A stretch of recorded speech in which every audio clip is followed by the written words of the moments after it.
buenas tardes y bienvenidos a Inédit Radio Show, un paseo radiofónico a través del paisaje sonoro de los documentales musicales proyectados a lo largo de 12 años del Festival Inédit.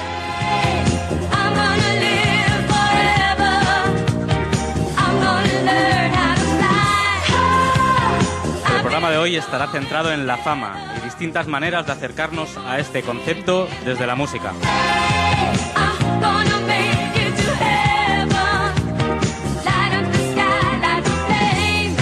Abordaremos este concepto en las distintas secciones que darán forma al programa. Empezaremos con la tertulia, en la que contaremos con Samantha Villar, famosa periodista de programas como 21 días o Conexión Samantha. Tendremos también a Miki Otero, popular escritor y periodista, José Luis de Vicente, conocido comisario e investigador cultural, y Luis Hidalgo, ilustre periodista y comisario de Inédit.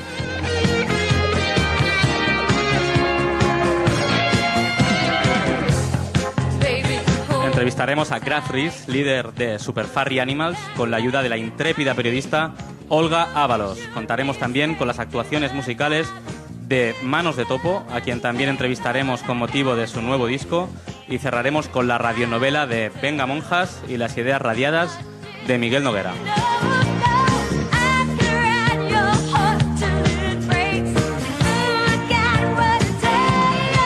Todo ello ambientado sonoramente a lo largo de todo el programa por Internet 2, que lo tenemos allí sentado al lado del técnico con esa luz que ilumina su clarividencia sonora, y Carlitos irá metiendo diferentes sonidos, como por ejemplo...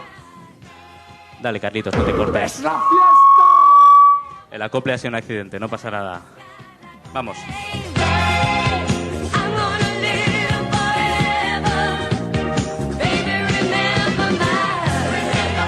Inédit Radio está mezclado al lado de Carlitos por Raúl Hinojosa y amplificado por Ferris. Está producido por Uriol Roca y ordenado por nuestra regidora Eli Lloveras. El que les habla es Daniel Granados. Bienvenidos.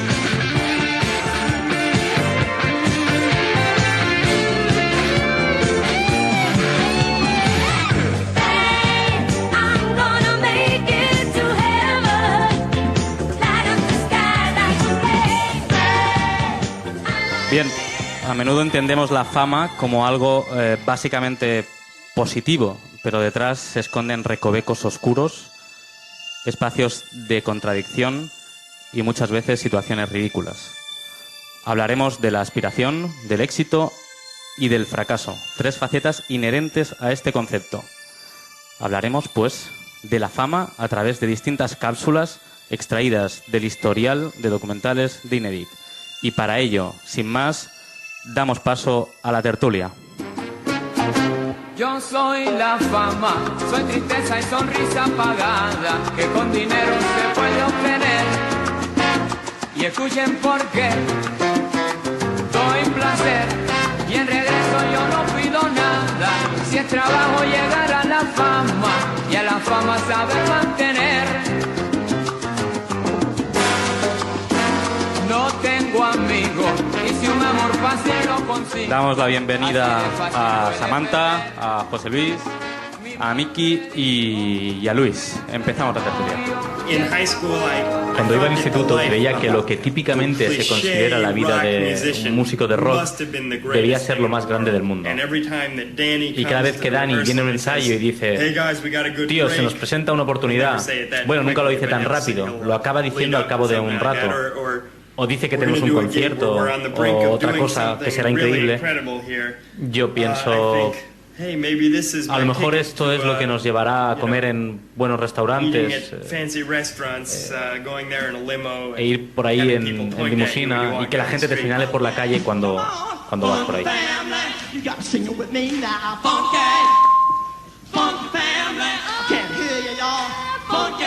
Bien, acabamos de escuchar a un miembro de Miller and Sloan del documental We Don't Wanna Make You Dance. Para mí se trata de uno de los documentales más especiales de esta edición de Inédit. Luis, el otro día comentaba Jordi Turtós, comisario también de Inédit, que este festival sobre todo lo que intenta buscar y encontrar, y creo que lo hace, son grandes historias. Y preparando precisamente este programa centrado en la fama, me di cuenta que prácticamente hay las mismas, o si no más, historias sobre fracasos que sobre éxitos, ¿no? Sí, porque además tampoco debemos olvidarnos de que el fracaso, en cierto sentido, es como el otro lado de la fama, y en determinados ambientes culturales fracasar es casi una especie de pasaporte hacia la honestidad. Es decir, el que triunfa y tiene mucha fama, generalmente se le cogen pellizcos de deshonestidad o de haberse, digamos, vendido, entre comillas. Es un término un poco antiguo, pero en cualquier caso es comprensible. Y sin embargo el perdedor parece que siempre está orlado por esa especie de heroicidad de quien, por las razones que sean, no ha conseguido sus objetivos en la vida y por lo tanto pues se ha quedado como orillado. Y creo que en un festival como el nuestro tienen igual predicamento los que han triunfado como los que han fracasado. Pero además yo creo que de hecho un documental como este nos dice bastante más de la música, es decir, un grupo que ha fracasado en el sentido de que no ha triunfado comercialmente, nos dice mucho más de la música común, de la música que realmente nos suele rodear en nuestro día a día, que no un documental sobre los Stones o sobre los Beatles o sobre cualquier otro grupo ultra popular, ¿no? Son dos formas de abordarlo. De todas maneras, hay muchas maneras de fracasar. Por ejemplo, Miller y Sloan, como los protagonistas de Anvil, no quieren ser músicos, quieren ser estrellas y ahí fracasan. Sin embargo, por ejemplo, en esta misma edición tenemos un documental sobre Mekons, que es una banda que quiere triunfar. No está muy claro si quieren ser estrellas, pero quieren triunfar porque quieren compartir su música con el público y fracasan. Sin embargo, llevan 30 años haciendo el mismo tipo de música y Gray Marcus, al final del documental, dice una cosa que a mí me pareció maravillosa. Me parece maravillosa. Dice, es un grupo que a pesar de llevar tocando 30 años, cada vez que tocan parece que están descubriendo su propia música, que es el espíritu verdadero del punk. Es decir, son dos perfiles de fracaso. El que quiere ser estrella y el que quiere ser profesional reconocido. Para mí se podría establecer incluso una diferencia entre lo que es ser famoso, que sería algo que potencialmente desequilibrante, o ser popular, que no necesariamente te ha de convertir en un desgraciado inadaptado. And very proud to welcome the Mekons to the studio. Hello, Mekons. Good afternoon. Hello. It's really wonderful to have you here. I guess you could say your band's had a Creo que puede decirse que os ha ido bien, lleváis 30 años en esto. What's the key to your success? ¿Cuál es la clave de vuestro éxito? ¿Cómo habéis durado tanto? Bueno, la clave ha sido la falta de éxito, porque es eso lo que acaba cargándose a los grupos. Y al no tenerlo, no hemos tenido los problemas que eso comporta. ¿Ha sido difícil eso? No, es más fácil que pelearse por el dinero. Nos peleamos por 10 o 15 dólares en vez de por miles. ¿Y por la cerveza también os peleáis? Sí, por eso mucho. Hay otros grupos, como comentaba Luis, que no lo han llevado tan bien como los grandes Mekons. Ha sido un año muy difícil. Joder, lo voy a lograr. Sí, es por eso que estoy aquí. Tomé el puto riesgo, sí. ¿A qué coste? Hay acantilados de los que podría saltar. Ese sería el camino más fácil. Bien, y en el mismo documental algunas estrellas de la música nos dan algunas claves para conseguir el éxito, o sobre todo de por qué Anvil, que es el grupo que acabamos de escuchar, no consiguió el éxito. Tienes que estar en el lugar correcto en el momento adecuado. Así es como funciona. Si no estás en el lugar correcto ni en el tiempo correcto, nunca lo lograrás. No sé si hubo una especie de aislamiento debido al factor Canadá o lo que sea, pero algo no los condujo al siguiente nivel.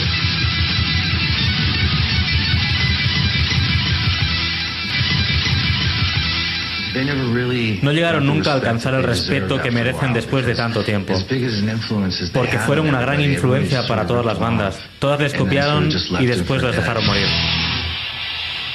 Bien, vamos a dejar de lado el comentario de Lars Ulrich, el batería de Metallica, que como todos sabemos es un gran intelectual, un faro del siglo XXI. Es que ha dicho que el efecto Canadá. ¿Tú sabes algo del efecto Canadá, José Luis? Creo que hay un cierto tópico respecto a los canadienses en el mundo de la música. De hecho, hay una gran lista de grupos canadienses a los que se es muy feliz de odiar. De hecho, el grupo chiste por excelencia creo que es Nickelback, que es un grupo canadiense que es mucho más famoso por la cantidad de gente que los odia, que por la cantidad de gente que los celebra. Así que quizás eso en la era de Arcade Fire, otros ha quedado un poco superado. Pero el caso de Anvil es muy interesante porque muestra además cómo el prestigio puede no tener nada que ver con la fama. Es un ejemplo también de alguien que en un momento determinado parece tenerlo todo, para, estando en el sitio y en el momento adecuado, ser parte de los emblemas, los insignias de su generación, y acaba quedando en la cuneta por una serie de factores que nadie es capaz de explicarse. Entonces, en el mundo de la música creo que el nivel de aleatoriedad es mucho mayor del que muchas veces queremos admitir en nuestras narrativas, ¿no? Y creo que de hecho ha habido muchos documentales en Inédit que lo celebran. Quizás el más famoso de todos, Searching for Sugarman, ¿no? La historia de la desaparición más inexplicable de la música en las últimas 3 décadas. Todo llegará, no nos adelantemos. Pero entre el prestigio y la fama, yo creo que opera la industria. Odio esta maldita industria, ¿no? ¿Sabes? No cambiará nunca. Nunca mejorará. Son un montón de sanguijuelas, pedazos de mierda que manejan todo, criminales organizados, vendedores de droga. Eso es de lo que se trata este negocio, ¿cierto? Lo odio. ¿Pensáis que es posible triunfar sin la mercadotecnia, sin todo este conglomerado de departamentos de marketing que generan grandes estrellas? Hablo a cualquiera. Yo no quiero ser tocahuevos, pero ¿qué significa triunfar exactamente? Hablo en términos comerciales, es decir, ser una estrella del rock. Bueno, yo creo que sí. Bueno, yo creo que la mercadotecnia acepta la figura del perdedor, que eso es otra historia. Es decir, la explota, diría yo. No solo la acepta, sino que la explota y que es un motivo, es un arquetipo recurrente en la historia del rock, en cualquier cosa. Lo que está guay de Inédit es precisamente que indague la figura del perdedor, porque hay muy pocas maneras de estar de pie en un sitio. Es decir, puede ser más pasota, apoyarte, tal. Pero hay tremendas, increíbles y muy variadas maneras de caerte. Entonces, es como el principio de Ana Karenina, que todas las familias felices son iguales y las desgraciadas lo son cada una a su manera. O sea, el fracaso tiene muchísimos más matices y es muchísimo más divertido. Y otra cosa que no hemos hablado, y que igual salía después, pero lo avanzo, es el autosabotaje, que también existe. Es decir, ¿no? que ya no dependa ni del éxito, ni del favor del público, ni de la industria musical, sino gente que se autosabotea conscientemente o inconscientemente para no triunfar. Un ejemplo muy claro es Steve Marriott de los Small Faces. Graba un número 1 que hace lo siguiente: grabar en el jardín de su casa con su perro. Su perro se llama Simus. Grabar un single con ladridos de su perro que según él seguían el ritmo de su música. Y no solo, claro, fracasa estrepitosamente, sino que su papel de perdedor va más allá. Poco después ya salía con sus camisetas de Has Been en las revistas. Y ese mismo perro graba con Pink Floyd y hacen un hit increíble. Y entra como en una especie de deriva ceniza absolutamente demente. Todos sus amigos de su grupo se van y forman los Faces, y digamos que el cantante de los Faces es su completo antónimo, que es Rod DeMott Stewart, o sea, un hombre que hacía gala de las decenas de mujeres a las que les había desgarrado la vagina y que en ningún momento tenía ningún tipo de duda sobre la fama, que lo que quería era el triunfo, ¿no? Steve Marriott se autosabotea del mismo modo que se autosabotean The Replacement o muchos otros grupos encantadores y que nos gustan tanto y que tienen su lugar en Inédit. Y a veces no sé si es una especie de autoexpulsión de la industria, pero sí que muchas veces a la industria le sale el tiro por la culata, ¿no? Este es un claro ejemplo. Tuve una vez un manager que me sugirió la gran idea de versionar In the Ghetto de Elvis Presley. Me quedé de piedra. Y al intentar responder a ese algo simple, emocional, vulnerable, me quedé como pulverizado.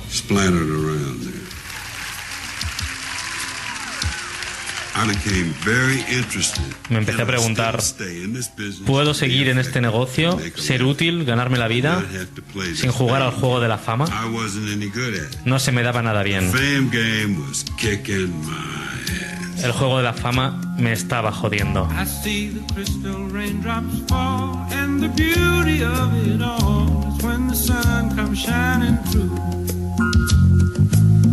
Samantha, probablemente seas la persona que está en este escenario más famosa y más popular. Y yo he tenido el placer alguna vez de estar contigo en algún bar y ver cómo te interrumpen para pedirte cosas precisamente por el hecho de ser conocida por tu trabajo. Soy la que me tengo que defender. ¿Te pasa como a Bill Withers y te apetece salir y huir de todo este conglomerado. La historia de Bill Withers, la verdad es que era interesantísima, porque era este señor que lo tenía todo de cara para realmente haber pegado un pelotazo en la industria discográfica. De hecho, como que puso el primer pie, ¿no?, en esa gran bola, y él mismo se apea y dice, no. Pero yo creo que también en ese caso le explicaba muy bien por qué, el tipo de vida que había llevado, el tipo de padre que quería ser, y cómo veía que eso era muy incompatible con la vida de la fama. Y él tiene unos valores y una ética que además es un concepto que es necesario recuperar en este contexto, y él lo tiene muy claro. Entonces me parecía una historia, primero humana, interesantísima, y desde luego el tratamiento que le daba el documental, que además también había tenido muchos años para trabajarlo, era interesantísimo, ¿no? Entonces es verdad que yo creo que hay que saber, hay que aprender lo que es la fama, y hay que entender pues que, bueno, tiene implicaciones personales, hasta también donde tú las quieras dejar llegar, esas implicaciones.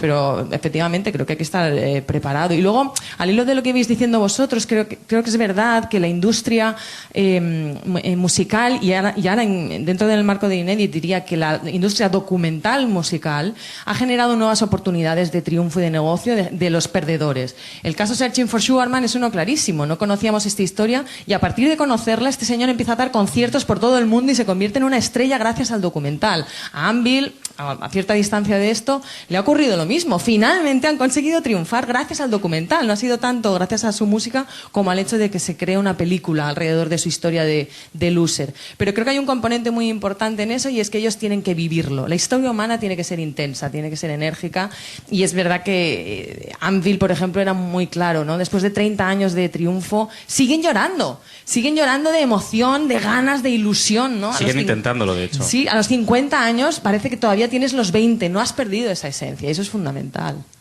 A mí, de todas maneras, hay otro tema que me interesa mucho, porque creo que nos fascina mucho la historia de los perdedores, porque no podemos evitar sentirlos más cercanos, y porque de alguna manera podemos relacionarnos mucho más con ellos. Pero el reverso un poco de este creo que es la fama como patología. La idea de que la fama es una enfermedad mental, una enfermedad que te va a situar a otro plano, ¿no? Y eso es lo que ves cuando ves, no sé, a Kanye West en un escenario, ¿no? Alguien capaz de hacer que todo un público se ponga de pie, y si alguien que no se puede poner de pie porque está en silla de ruedas, exigirle que se ponga de pie, aunque esté en silla de ruedas, sí, porque él es un dios capaz de hacer esas cosas.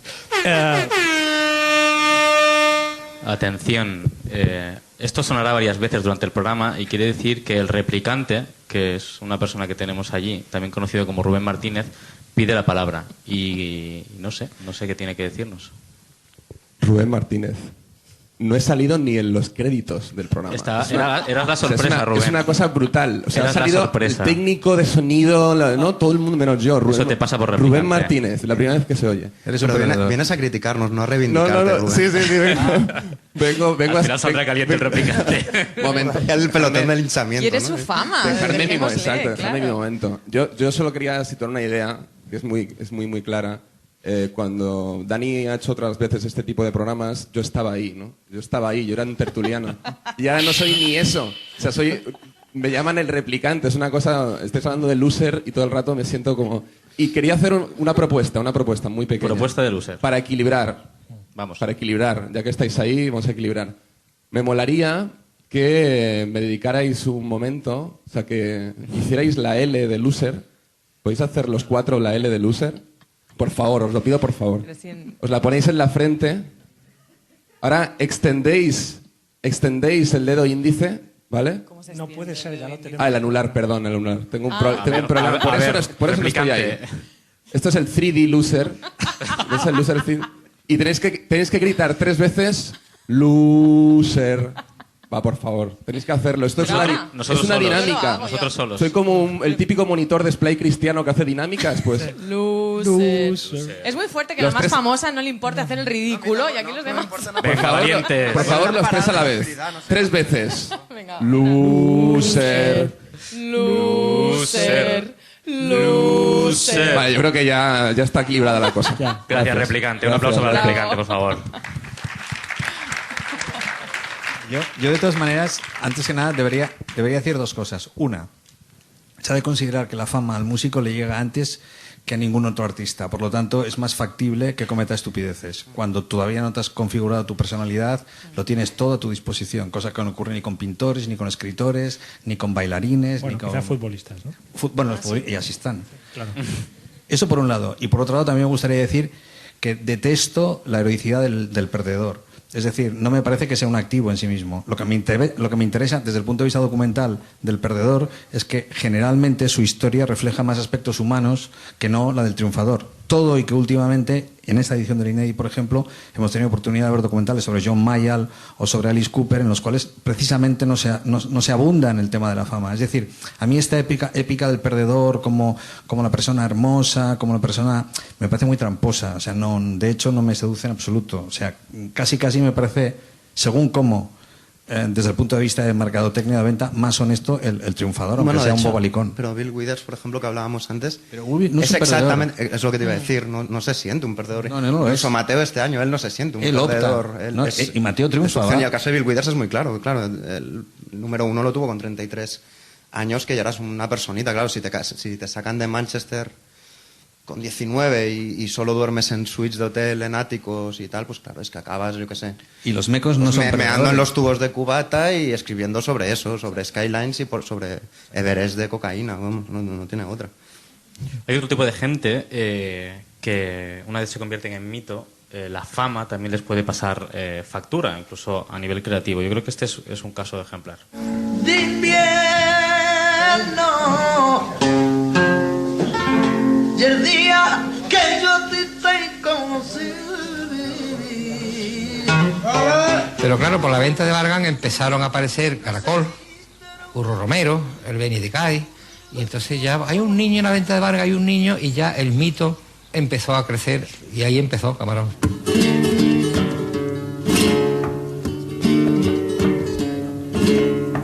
Inmortal para quererte, inmortal para adorarte.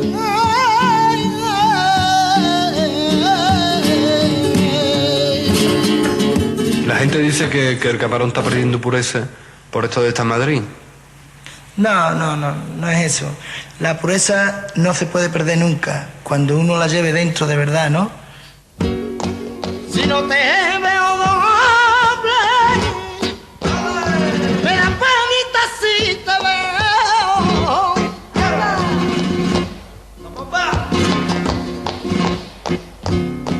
Si no te veo tu faceta de andaluz. andaluz. Has elegido por ser andaluz en el escenario, ¿no?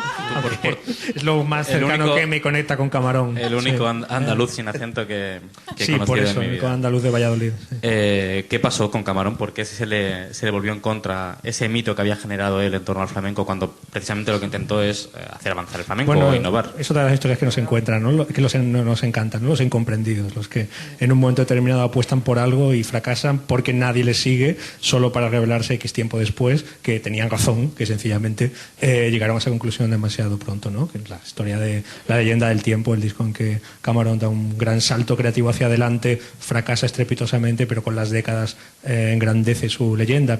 Y en este caso es interesante que había algo de transformación. Una de las cosas en este documental, contando la historia de La leyenda del tiempo, era como incluso hay un cambio de nombre. Él deja de ser el Camarón de la isla para ser a secas Camarón, como una forma de marcar ese paso de un lado para otro y romper.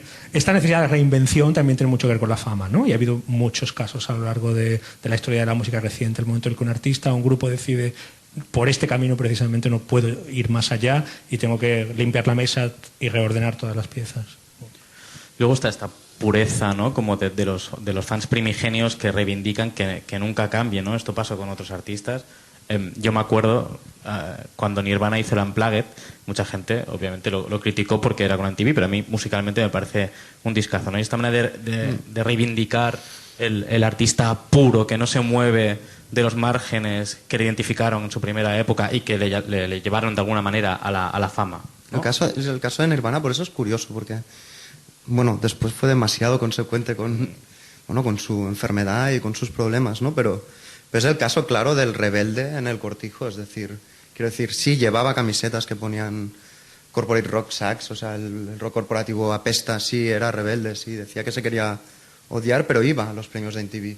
Sí que hacía playback y se ponía de espaldas o no lo fingía, pero iba a esos programas. Sí que en algunos casos sí que era como el rebelde dentro de la industria, que esto es una figura, digamos, bastante bastante común. Lo que pasa es que en su caso es eso, digamos, su biografía no confirma este arquetipo porque acabó suicidándose, ¿no? Y luego están los casos contrarios de la rebeldía, que son la gente que decide supeditar el resto de su carrera a la fama y a lo que generó en su momento de esplendor. La gran multitud sigue pidiendo los grandes éxitos que forman parte de su vida. Pero a muchos fans les entristece ver al Grand Duke que toca los mismos estándares desde hace años, saliendo e interpretándolos una y otra vez. Soy un tipo conservador.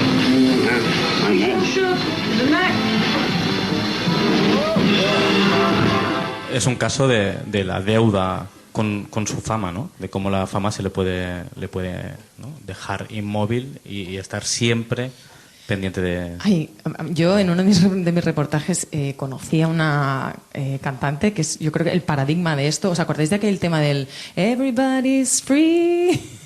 Creo que se llama Solaya. No, empezaba por... Canta, Samantha, no te cortes. En mi mente de cultura de club de finales de los 80... He mirado el nombre esta tarde, no, lo he buscado y ya se me ha olvidado. O sea, es imposible recordar. Rosetta o algo así. Sí. Bueno, la cuestión es que esta señora lleva 20 años, cuando yo rodé con ella, que ahora pues ya 3 o 4, 20 años haciendo bolos por discotecas para solamente interpretar este tema. Entonces, ya no es que te hayas quedado estancada en tu fama, en tus grandes hits, es que tu vida es eso, no hay nada más. Si tú dejas de interpretar eso musicalmente, hay gente que no va a poder hacer nunca nada más. Y la cara B de este fenómeno es que si sigues haciendo eso, te vas a tener un nivel de confort que de otra manera no tendrías el resto de tu vida. Ergo, todo está en función de cómo, primero, de cuáles sean tus expectativas y segundo, cómo encajes tu realidad. Es decir, probablemente esta chica vive mucho mejor que la mayor parte de sus compañeras de clase, que no sé exactamente lo que están haciendo. Sí. Que a lo mejor hagan cosas de más calidad o de menos, no se sabe. Bueno, eso es lo de menos, porque la opinión que pueda tener un analista conspicuo de la música de esta señora es completamente relevante para ella. O sea, es como si le hablásemos en marciano. Por lo tanto, ella es feliz haciendo lo que hace. Yo creo que, en el fondo, ese equilibrio, que es el que comentabas tú antes de Bill Withers. Bill Withers dice que no quiere vivir así porque ese tipo de vida no le gusta. Punto. ¿Ha fracasado? No. ¿Fracasar significa que vendes menos discos? No. Yo creo que hay artistas que adoptan una actitud, tanto personal como estética, y ya aceptan de entrada, por lo menos los que son más maduros, aceptan de entrada las consecuencias que ello va a tener. Por lo tanto, hablar de fracaso o de éxito es siempre muy relativo. De todos modos, y la historia de esta... Veré tu reportaje porque a mí me apasiona. Yo quiero hacer algún tipo de pieza así de no ficción sobre los músicos de giras de Madonna, el mundo por ejemplo. De los One Hit Wonders. Claro, o el mundo de los vivir One en Hit ese Wonders. presente continuo de tu único hit. Claro, pero son apasionantes. La gente que toca siempre la misma canción, a mí me gusta mucho.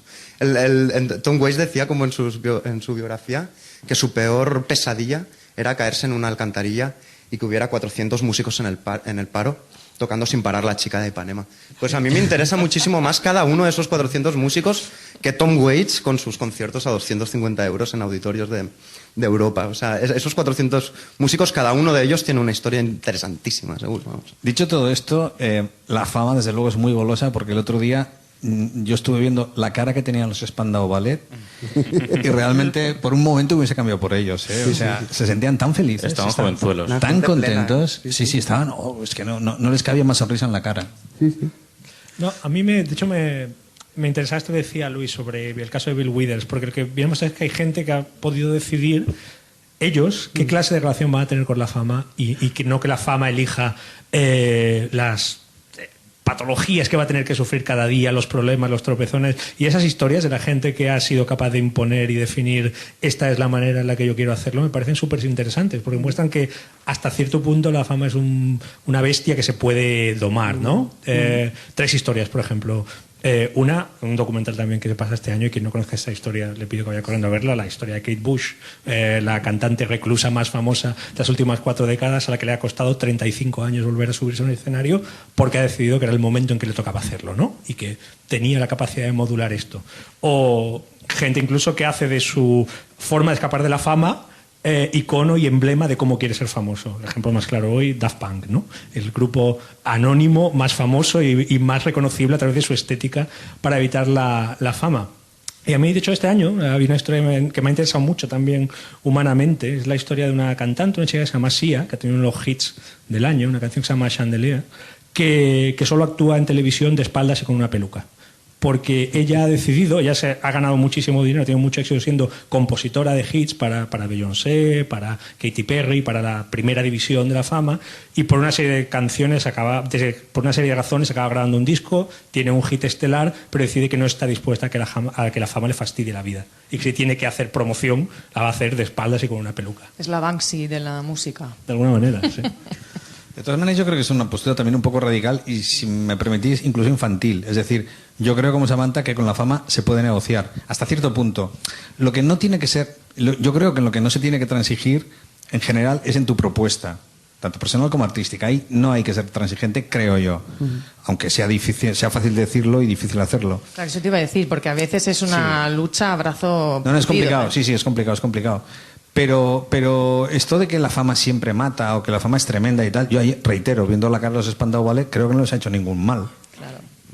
Luego está la fama como algo negativo, como ese estigma que te obliga a apartarte del camino, ¿no? Como un San Benito, ¿no? La fama que pudo tener en su momento Pete Seeger.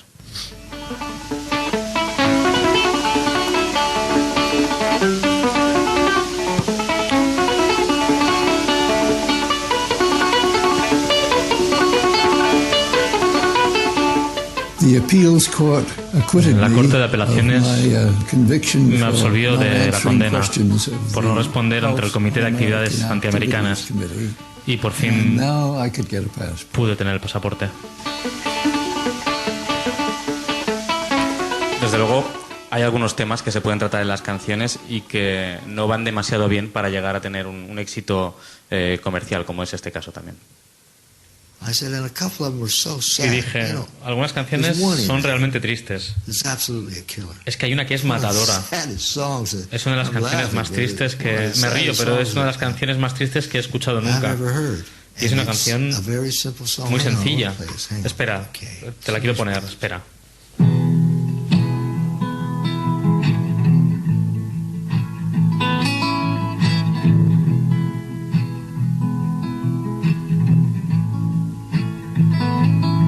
Cause I lost my job 2 weeks before Christmas. Oh, man. Digamos que hablar de perder el trabajo 2 semanas antes de Navidad no es la mejor manera de guiñarle el ojo al establishment, ¿no? A mí yo creo que esta fue una de las secuencias que más me emocionó directamente de Rodríguez, de Searching for Sugar Man, porque además el ejecutivo que contaba la anécdota tenía los ojos vidriosos cuando lo explicaba, porque continuaba diciendo que en efecto Sixto Rodríguez fue despedido de su compañía discográfica justo como lo explicaba en la canción, por Navidades. Y el tío lo recordaba, pero hecho polvo, conmovido. Se le ve fastidiado. De todos modos, en el caso de Sixto Rodríguez también está muy bien ver cómo encaja la fama, ¿no? Con qué naturalidad, es decir, bueno, supongo que es la edad también, pero que no lo hace muy deportivamente, es decir, no dice que sí a todo, no. Bueno, dona a la comunidad el dinero que va recaudando, es una renuncia así muy flemática y sin problemas, ¿no? Me recuerda a la de Big Goddard en Inglaterra, la estrella del punk, que de repente ahora lleva trabajando como cartero muchísimo tiempo, y la primera vez que le dijeron en una entrevista, oye, parece que ahora vas a triunfar por fin, el tío se lo quedó mirando y dijo, yo no tengo la culpa. Se dedicó a ser cartero. Pero el caso de Sixto Rodríguez, aparte de esto, me interesaba eso, cómo lo encajábamos con total deportividad. Yo lo que pasa es que, o sea, decir que la industria es mala me parece infantil y tan estúpido como decir quejarte porque la policía no te deja atracar bancos. O sea, es así y es así. Pero, por ejemplo, a Sixto Rodríguez yo creo que el documental al final, no sé si lo acabó haciendo bien, porque le devolvió a la carretera cuando no estaba en condiciones de ofrecer conciertos en directo, y entonces el recuerdo que todo el mundo había construido sobre ese personaje viendo el documental se hizo añicos o generó torrentes de displicencia y de conmiseración, porque luego el hombre aquel no estaba en condiciones de actuar. De hecho, pasó en Barcelona, ¿no? Sí, vino a Barcelona a actuar y el pobre hombre es que no... Bueno, era cerrar los ojos, intentar recordar el documental, porque el concierto fue, francamente... Bueno, es que no existió, como aquel que dice, ¿no? Es que fue extraño porque el éxito que normalmente es póstumo, que se posterga en el tiempo, aquí era en el espacio, ¿no? Y de repente el tipo estaba vivo, con lo cual tenía que defender ese mito, y eso es complicadísimo. Claro, pero ahí quizá, bueno, imagínate, o sea, yo meterme en la piel de Sisto, ¿no? Pero igual ahí ser consecuente hubiese obligado, claro, es que es muy difícil. Pues igual decir que no a una gira, pero ¿quién dice que no a una gira? Igual, sobre todo si piensas que el tío le va a dar el dinero a los negritos de África o alguna cosa de estas guays que hacía, ¿no? O sea, no sé, es muy difícil. Pero vamos, yo creo que... Yo pensé mucho, viendo el concierto, pensé mucho en el documental y pensé en lo retorcido que es el mundo y cómo te obliga, aunque tú no desees, a tomar unas decisiones que pueden ir en contra de tu propia imagen, de tu propio mito y en definitiva, de ti mismo. Aunque él se ha de decir que parecía tan al lado que no se enteraba de nada. O sea, que estaba... Pero de todas maneras, ¿tú crees que él perdió algo por dar esa imagen? Después de todo lo que ha pasado a lo largo de su vida. Sí, yo creo que sí. Yo creo que sí, porque en definitiva esta persona es alguien porque es capaz de defender unas canciones. Si resulta que no sabe defender unas canciones, digamos que ¿qué estamos haciendo ahí? ¿Pasear un qué? ¿Un recuerdo? ¿Un mito? O quizás es que se construyó un mito sobre una ficción, no sobre una realidad. No, eso era real. O sea, Sisto Rodríguez ha sido real. Era un tío que ha estado, que dejó de actuar hace 20 y pico de años. Claro. Y entonces ponía, digamos, su imagen, ponía su leyenda a tiro, por decirlo. Bueno, y aparte de otra cosa, y me voy a pasar, mintió. Es decir, él salía a actuar, salía a actuar, a interpretar unas canciones. Si no puede actuar en unas... Es como Daniel Johnston, otro ilustre perdedor. Yo he visto conciertos de Daniel Johnston que daban pena. Porque el tío tiene una patología y punto. Pero fíjate, o como Adrià Puntí. Pero yo en el caso de Sisto Rodríguez me pongo un poco en su piel y yo creo que él le debe dar tan poca importancia al tema de la fama que por eso mismo creo que él no tenga la conciencia de decir he perdido algo dando una mala imagen con mis conciertos. Una cosa es la fama y otra cosa es respeto a quien ha pagado un dinero por verte. Son cosas distintas. Entonces, si tú eres un cantante y la víspera de un concierto te vuelves tartamudo, no me parece muy razonable que salgas a un escenario. Pero eso es más complejo, porque ¿tú crees que el público de Daniel Johnston, por ejemplo, espera algo distinto de Daniel Johnston? El público de Daniel Johnston espera ese mito, precisamente. Espera al tío que balbucea. Por eso me parece detestable. O sea, porque en realidad lo que vas a ver es una persona enferma. Bueno, enferma igual es una palabra demasiado demasiado radical. Enfermedad, no. Daniel Johnston. Bueno, tiene una patología, digámoslo así. Sí. Tiene una patología. Entonces, hay veces en que yo creo... no todos los conciertos que he visto de Daniel Johnston han sido iguales. Hay algunos en los que el tío ha logrado enhebrar una canción. En ese sentido, la postura digna te parece la de Syd Barrett, ¿no? La de quien considera que no puede tener un contacto con el mundo y entonces desaparece de él. Y es un mito ya. No conozco lo suficiente las interioridades de Syd Barrett como para poder valorarlo. Sí. Yo entiendo que si una persona que ofrece un contenido artístico no es capaz de mantenerlo en directo, de alguna forma es cuestionable. Eso, uno. Dos, me parece muy triste que la gente lo que vaya a ver es como una persona se descompone en directo en un escenario. Los últimos conciertos de Adrià Puntí, por citar un caso concreto, parece que están mucho mejor, pero yo he tenido oportunidad de ver conciertos en los cuales la gente aplaudía sus errores, lo cual me parece una forma de condescendencia insoportable. Y en cierto sentido con Sixto pasaba igual. Lo que pasa es que había más fuente de cariño, porque como todo el mundo había visto el documental y todo el mundo sabe que Sixto es una persona honesta, claro, verle en esas condiciones aquí, bueno, qué guay, que la gente se regodea, es como estar en casa y que llueva afuera, o sea, te parece maravilloso. O sea, qué a gusto estoy en casa cuando hay una tormenta. Pero, o sea, te regodeas en esa imagen, la gente que... Y aparte Sixto Rodríguez, o sea, la peli ganó un Oscar, la gente iba al concierto de Sixto Rodríguez como van a ver a The Boss cuando viene aquí a Bruce Springsteen tocar, casi como quien va en las Olimpiadas a ver las competiciones de waterpolo, porque toca. O sea, no creo que hubieran escuchado las canciones. La gente iba a ver la historia. Sí. Bueno. Pero en el caso de Daniel Johnston, yo creo que es verdad lo que dice Luis y que el papel del público ahí tiene algo de censurable, pero también la gente que le expone públicamente a Daniel Johnston, que es una persona que sufre una enfermedad muy dura, muy difícil y que probablemente no tenga ni siquiera su propia tutela a causa de esto. Entonces la gente y la industria que le está exponiendo públicamente, ahí tiene una responsabilidad también. Ya, pero esto es, o sea, ¿verdad que tú no te quejas porque al entrar en un banco un poli te dice que no puedes robar? Pues es lo mismo, la industria va a hacer siempre eso. La industria... Hombre, pero tiene que tener, estaría bien que reivindicásemos cierta ética, ¿no? ¿Ética? En la industria. En la industria. Del entretenimiento. Como transgresión. O sea, como de repente empezar todo de otra manera, ¿no? Yo no sé si soy muy ya descreído, pero lo veo bastante complejo, ¿eh? Desde luego, yo no digo que no, pero que ya que estamos aquí debatiéndolo, me parece que es algo a destacar, ¿no? Esa falta de ética, por eso nos pasan determinadas cosas, pero que se podría pensar en cambiar, ¿no? En algún momento. No sé si en este contexto del que vamos a hablar ahora había ética o no, pero desde luego sí que no tenían ni un solo complejo.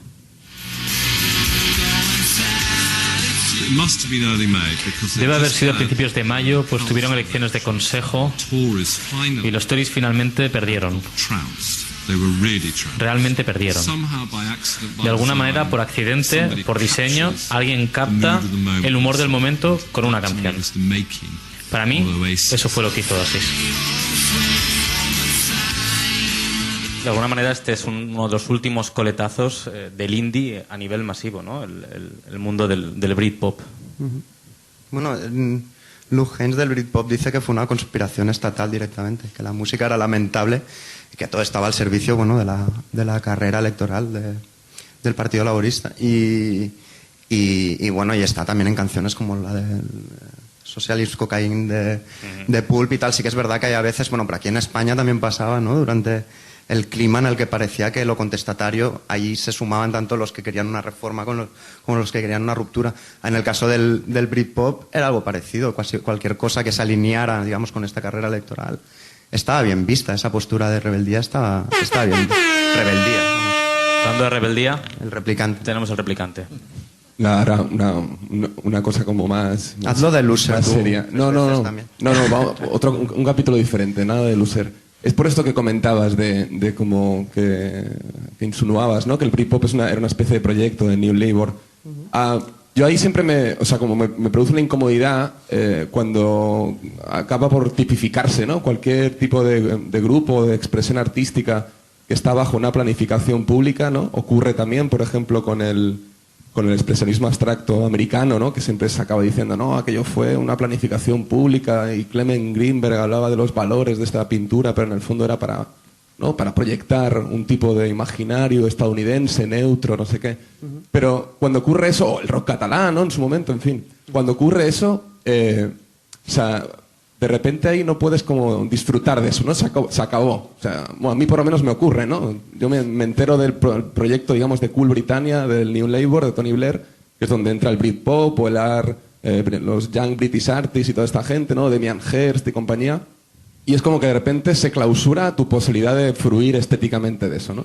A mí por lo menos me ocurre. O sea, probablemente es un problema que tengo, ¿no? Pero cuando parece que hay la mano pública interviniendo en ese tipo de cosas para que sean los valores nacionales, ¿no? O para que sea, digamos, el camino que le lleva al nuevo laborismo a generar un imaginario o a una nueva América, un nuevo way of life, a entender unos valores diferentes, parece que ya se suspende tu goce estético con eso, ¿no? A mí me ocurre. Y, vamos, que no te gusta Wonderwall.